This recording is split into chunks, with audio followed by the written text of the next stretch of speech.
Hey man, welcome to the Super Divorce channel. If you think you're gonna like this video, please go ahead and give it a thumbs up now. And if you're digging it here, go ahead and subscribe.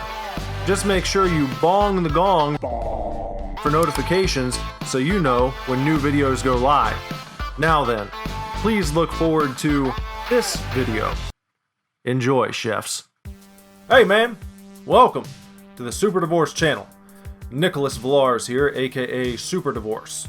Today we're going to plunge headfirst into the details of this brand new Fear Street Trilogy trailer. Unlike the previous teaser, this beefy offering actually provides us with a bit of insight, if we're willing to piece together the jigsaw puzzle we've been presented with. And hey, we're willing. What the hell else would I be doing with this video? But before we get into our deep dive, please, if you've not done so, go ahead and like this video and sub to the channel for more horse shit like this in the future. Thanks. Now, you should be reminded that this Netflix Fear Street trilogy of films is no cheap gimmick. It's not some TV miniseries being over-marketed dishonestly. These are 3 feature-length movies that could have been released individually over the course of several years in cinemas. But, as writer and director Lee Janiak has stated, the trilogy is best experienced in quick succession. Starting on July 2nd, you'll be able to check out Fear Street Part 1, 1994. A week later, Part 2 becomes available, that being titled Fear Street Part 2, 1978. And finally, Part 3, 1666. I'm sure the 666 is not lost on you there. That'll be there to stream on July 16th. So, while the full saga isn't being released all on the same day, you'll only have to wait a week in betwixt each installment. And if it's a binge you desire, you'll have that option halfway through July. When the trailer begins, there's some narration explaining that for a while, Shadyside was just a normal town. The local high school looks to be nice enough. The students seem to be your average high schoolers. And the first student we see up close is this girl. Her name's Dina, and she's played by actress Kiana Madeira, who you might know from a Netflix show called Trinkets. By the end of the trailer, you'll probably agree with me that she is the final girl of our 1994 story. Next up is Julia Rewald as Kate. This seems to be Julia's first big acting gig, and if I had to guess, she'll be playing the role of the bitchy cheerleader at Shadyside. Here's Fred Hetchinger, who was recently in the Tom Hanks film News of the World. Fred's playing the role of a character just billed as Simon. He appears to be a bit of a goofball and seems to enjoy passing the time in one of Shadyside High's heavily vandalized restrooms. Someone needs to get in there and clean that up. And to drive home the fact that Shadyside was, at least, a normal town, here's the football team hooting and hollering and carrying on as they perhaps celebrate a big Friday night W on the bus back home. And here to herald the bad news is the kind of titular Fear Street street sign. Why the strange spelling, you might ask? Why are we one letter away from Flavortown? Is there a subtle Guy Fieri promo going on here? No. This is actually hearkening back to the Fear family. Fear. Spelt the way you see it on the sign here. F-I-E-R. This family plays an integral role in the Fear Street Saga series of books. After R.L. Stine was well into the Fear Street line, he decided to create an offshoot called the Fear Street Saga. The Fear Street Saga books were meant to act as a haunted history, if you will, of Shadyside and all the events that led up to Fear Street being the cursed legend that it is. The Fear family being one of the most important families involved in the early days of Shadyside. Okay, on to our next character intro. Here's Benjamin Flores Jr. as Josh. No last name given yet. If you've watched the trailer, maybe you thought the song he was singing to himself sounded familiar. It's because that's White Zombie's More Human Than a Human. Yes, he's just serenading himself as he plays a little Castlevania Bloodlines on the Sega Genesis console. In case you're wondering, Bloodlines came out in North America on March 17th, 1994. So this is a period-accurate game, which is cool that they went through the trouble to not only find a real game, but something that was fresh and new. Shows that Josh is pretty hip and into the gaming scene, man. Now my guess is that Josh will be the nerdy kid who lends his sharp intellect to the group as they try to survive. And we met Dina already, but here she is with actress Olivia Welch. Olivia Welch currently stars in an Amazon Prime original called Panic. In Fear Street 1994, she'll be known as Samantha Fraser, not Frasier, Fraser, like 90s hunk Brendan Fraser. Judging from context clues, such as lying in bed together and tenderly cuddling, it might be fair to assume they're in a romantic relationship. They might also be heterosexuals who like cuddling together. I guess we'll find that out. In any event, the phone rings and Dina answers. On the other end of the line, a troubled voice says, "He's still alive. It's happening again." And then, boom, we're into the shit sandwich, taken back in time to visit the 1978 crew.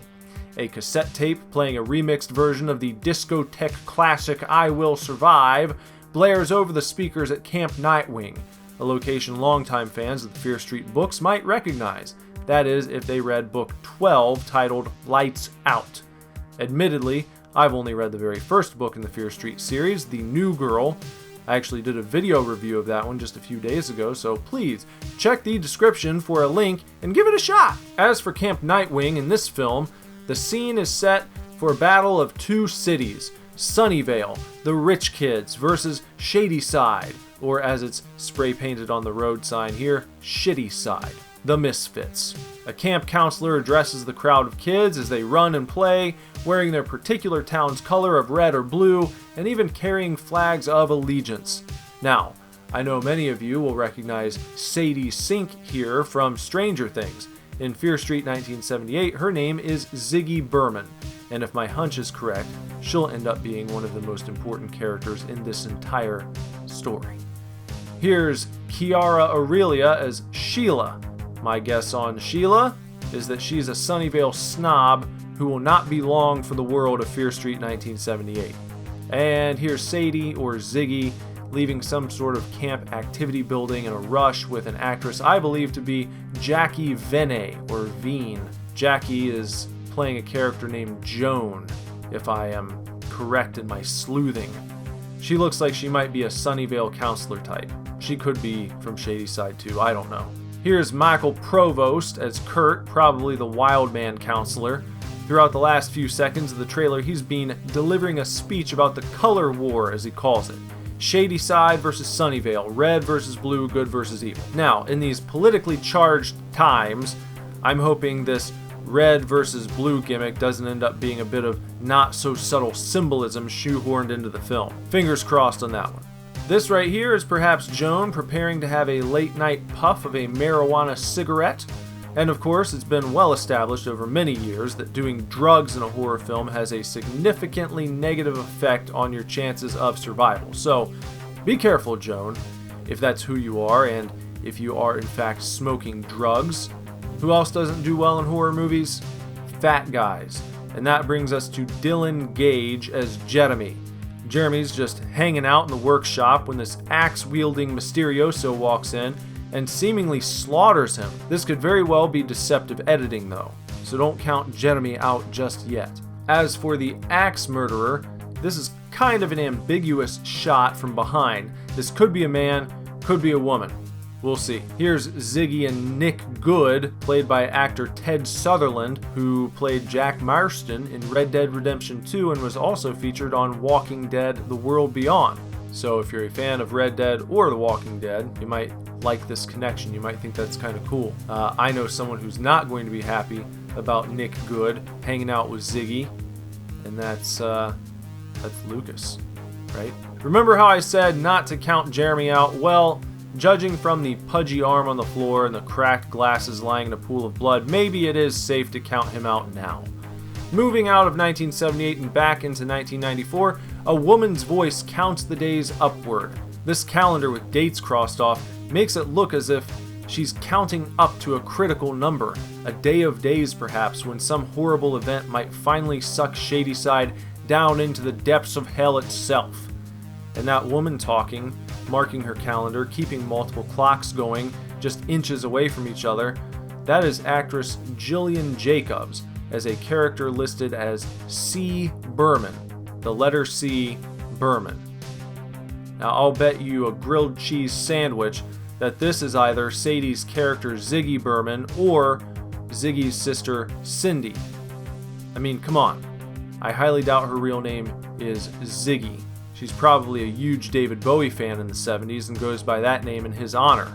By adulthood, she'll have dispensed with the cute nickname, and she goes by her actual name. Probably not simply the letter C, but maybe a Cheryl, Christine, Chelsea, or even a Charlotte. Or like I said, maybe it's her sister Cindy, who's listed in the credits but not shown in the trailer, as far as I could tell. This could be another trick to throw us off and make us think Ziggy won't survive, when it's actually her sister Cindy who dies. But then why would Jillian Jacobs be listed as C. Berman? What, you don't think siblings can share first letters, their first names? I've seen it. It's possible. Anyway, back to the trailer. Here's the kids walking through the school hallways. The tone here suggests that this is after the shit has been stepped in. We're even getting news reports now. That news lady is actress Jana Allen, but it doesn't seem like she'll be this movie's Gale Weathers or anything. She wasn't even given a name in the credits. However, the guy she's interviewing is Sheriff Nick Good, played by actor Ashley Zuckerman. Does the character's name ring a bell? Good. No pun intended. Because I just said it a few seconds ago when we were talking about Ziggy playing Kissy Face at Camp Nightwing. Remember when Lucas from Stranger Things was watching? Yeah? Well, this is Nick all grown up. He's become the town sheriff, but he doesn't seem to be very happy in his work. Look down there at the bottom of the TV. Another Shadyside massacre. They even call Shadyside Killer Capital USA. Not much the boys in blue can do to stop the massacring when the root of your problem is a centuries-old evil curse. Samantha Fraser again. Looks like she's talking to her maybe friend, maybe lover, Dina. She says, "It's happening to us," aka we're fragged. And now here's an interesting location that's not talked about nor shown much in this trailer. The Shadyside Mall. Also interesting is the fact that this is the only time Maya Hawke is shown in the trailer, which I wasn't expecting. She's arguably the biggest star involved in these films after her performance on Season 3 of Stranger Things, which, by the way, made her one of my favorite characters on that show. But I was expecting to see her front and center. However, she isn't even listed on the IMDb page for any of the three movies. This leads me to believe that she is, to this movie, what Drew Barrymore was to the original Scream. 1994 will open with Maya Hawke's character being the first on-screen death of the Fear Street trilogy. Mark it down. Here's someone's map/newspaper clipping menagerie, trying to make sense of the deathly happenings that plague Shadyside, then Josh enjoying the AOL hometown chat rooms, and back to one of those newspaper clippings. This character pictured under the headline of Mall Massacre is Ryan Torres, a character named Ryan Torres, played by David W. Thompson. Is this Maya Hawke's killer, or is this another victim of the killer? Who knows? How about this clipping from September 25th, 1978? Camp Nightwing Massacre. Shadyside teen survives. Could that be Ziggy? Could it be C. Berman? Another one here. Deformed boy bashes brothers' heads while they sleep. Well, that's no good. This was a graphic scene of a girl's throat being slit by the lady standing behind her. There was no information on this character's name, very little that we can figure out about this one, but we'll see more of her as the trailer goes on. And back at the local high school, we see Kate and Simon screaming about something. Dina talking to C, totally not Ziggy Berman, while saying, "You were the only person who survived." But wait, if she was the only one who survived, the Camp Nightwing massacre, how did her boyfriend Nick go on to become sheriff of Shadyside? I mean, he's pictured right next to her in the 1978 shit that's happening, and then he goes on to become the sheriff. How can this be? If there was only one survivor? Questions. Ziggy and a battle-damaged friend. C. Berman here opening a book of various papers while saying, if you want to end the curse, you have to go back to where it all started. And here's a better look at this room from earlier. Look at all the damn clocks everywhere. She even has a combination clock lamp. A clock enthusiast, we might say. Back in time to 1666 we go here. Not nearly as many actors or actresses are listed for the third film, so I think this is done intentionally. I think they're trying to guard secrets by doing that. Makes me wonder if they'll be playing their 1994 characters' ancestors in the 1666 period. Just a thought. And I suppose these are townsfolk on their way to engage in witch burning or burying. Not sure who this is though. Josh in this scene appears to be laying out some sort of plan while Simon and Kate listen intently. Another newspaper clipping detailing a teenager who filleted her friends. And I believe that is the lady that we just talked about a few seconds ago who had slashed a girl's throat in the trailer. Don't have a name for her, but we just know that she apparently at one point in time filleted her friends, and now she is back to fillet more people. And then just to the right of the clipping, a sketch of a woman hanging from a tree, which transitions into an actual scene of the woman hanging back in the olden times. Someone painting perhaps the inside of a wagon with blood. Finally, a character from 1666 I could identify. This is actor McCabe Sly, who plays Mad Thomas in 1666, but he is one of the rare ones listed in movies 1 and 2 as a different character. Tommy Slater is how he's known in movies 1 and 2. This gives me some confidence in my ancestors theory, by the way. During this portion of the trailer, it might be him talking, could be someone else, but whoever it is shouts, "The devil is come to feast on our misdeeds!" Some strange witchy design with fire coming out of it. Two female characters from 1666 sharing a passionate kiss. And if my ancestors theory holds up, perhaps these are the actresses who played Dina and Samantha in 1994. Maybe they were persecuted for being lovers back in 1666. A guy with a torch and his friend come knocking late at night at what appears to be the home of a witch. Then there's this guy, I don't know what his deal is. Two women run hand in hand into the night. Maybe one is Dina's ancestor. Probably a suspected witch here being chained up and thrown at the feet of an angry mob. All the while, in the background, another voice, one of a female, has begun to speak, saying, "If they want a witch, I will curse this town forever." Doesn't seem to be very good branding if you're trying to get people to stop burning suspected witches. You go and curse the damn town and they're really going to double down. And we come to another section where I'm not exactly sure what's happening. This character may be in the preacher's dais, and the dais and the dais on the dais appears to have an unusually rigid face with the eyes gouged out. This could be a Leatherface situation where there's actually someone wearing a victim's face as a mask, but I'm not certain. Then there's the girl who's been buried. She's seeing red when, as far as I could tell, a bunch of bees exploded out of her face. It was a very quick segment though, and pausing it did not lend the greatest clarity to what was happening. So I could be wrong about the bees. 3 movies, all your ears represented there. 3 weeks, Dina and C. Berman in the Shadyside Mall. 1 killer story. The unnamed throat slasher back at it again, this time on top of Simon. She just nicks him, doesn't get all of it the way she does earlier in the trailer, and then someone airs her out good. So that's a relief for old Simon. And then the 94 squad together in someone's living room. Simon looks outside and sees the nameless throat slasher staring back at him. 1 eyeball missing, then no eyeballs missing. Oh, this evil broad has a healing factor. Please look forward to that being a pain in the ass. Simon's like, "I thought she was hot. The bitch seemed normal. Kate is not impressed with Simon's horse shit. Part 1, 1994.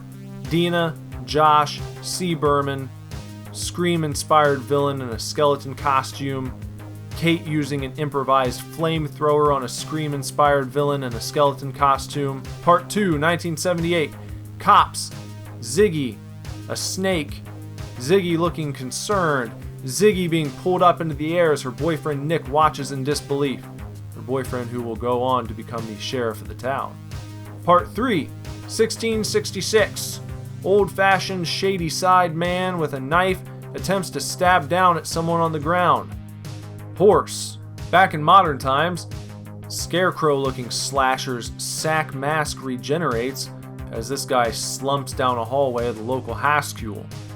Oh, here's Daryl or Darrell Britt Gibson as Martin. Very quick appearance. We don't really know anything about him. High-speed chase involving a school bus and car. Don't know the make or model. Car buffs, there's a case to crack for you. This looks like the Scarecrow slasher from the hallway a second ago, but now out in the woods following the car chase. Maybe the girls are Dina and Samantha. There's Scarecrow busting out the car's passenger side window. A bloodied Samantha and Dina share a moment here. And Josh ready to go with a super soaker at the pizza joint. This looks like the same setting where Martin is introduced. Why would Josh have a super soaker at a pizza house? Safe to say he probably isn't just carrying water in that thing. Could it be garlic water? Lights on, lights off. This looks to be inside a camp building. Not much detail. Slicey dicey lady walking in the night. Perhaps this is the deformed boy from the newspaper clipping, the one who bashed his brother's heads in while they were sleeping. A Sunnyvale cheerleader shown here says, "Welcome to the suck," as Ziggy dashes through the woods running from her movie's villain, I suspect. And this is proof that Kate's improvised flamethrower attack does some partial damage to the skeleton guy's mask. Unfortunately for whoever is in his grasp in this scene, Kate didn't get the job all the way done. I'm not sure what the bad guy is trying to push this poor girl into, but it doesn't look like fun. I also don't know why it looks like she's spilt cherry cobbler all over her face. Someone in this scene drops a Zippo in the ground, igniting a trail of gasoline and putting the Scarecrow, the healing slasher girl, and the skeleton boy in the hot seat as Scarecrow tries to smash his way out with an axe. Could this Scarecrow guy be the axe killer from 1978? Well, they seem to share similar implements. Michael Cera wearing a lady's blouse, perhaps? Josh staring down into a black pool just as an evil hand shoots up from it and grabs at his face. Fear Street. The dates again. Fear Street Part 1, 1994, July 2nd. Fear Street Part 2, 1978, July 9th. Fear Street Part 3, 1666, July 16th. All your credits and shit. Now, I was kind of disturbed when I examined these credits closely because I didn't see R.L. Stine's name anywhere. Saw a lot of writing and directing by Lee Janiak. Who?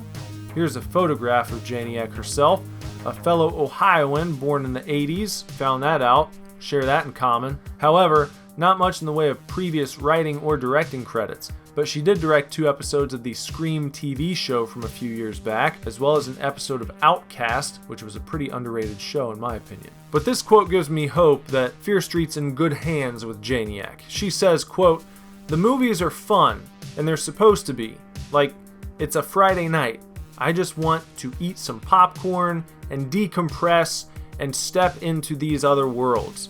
I'm excited for people to do that, and I'm excited for them to meet these characters and live in this weird, crazy, insane world for a little bit with us." End quote. I think she understands R.L. Stine's audience. I mean, these are rare words today.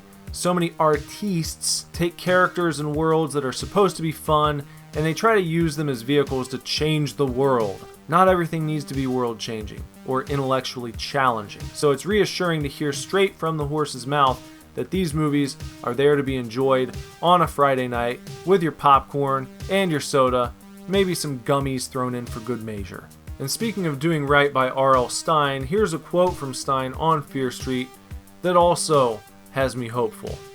He says, quote, "The thing that ties Fear Street to people all over the world is that we all have the same fears. It doesn't matter what country you're in, everyone is afraid of the dark, or afraid of somebody lurking in the closet, or afraid of being in some strange new place they've never been before. We all have the same fears. end quote. So Stein is sending the message that Fear Street really is for everyone. It doesn't appear to be tackling the moment or current events. This is a movie that you won't feel is tied to the pandemic era. It appears to be good old-fashioned horror that anyone who likes a good scare will be able to sit down and enjoy. Another cool tidbit, Lee Janiak is actually married to Ross Duffer of the famous Duffer Brothers. The Stranger Things connection makes even more sense now. So there you go. That is a comprehensive look at this brand new trailer encompassing all 3 of the Fear Street trilogy films coming to Netflix later this summer, just about a month from now, less than a month actually. Hope you've enjoyed this video. Hope you found some interesting bits of information, and I hope you are excited to watch these movies when they come out next month. Like this video, subscribe, share with all your friends, bong the gong for notifications so you know when new videos go live. Follow me on Twitter at TheSuperDivorce, on Instagram at SuperDivorceBand, and that's gonna wrap it up for today. So everybody, take real good care, keep kicking ass, love you lots. Lord willing, I'll be back very soon with another video for you to watch. Bye-bye. We gonna go viral with this one.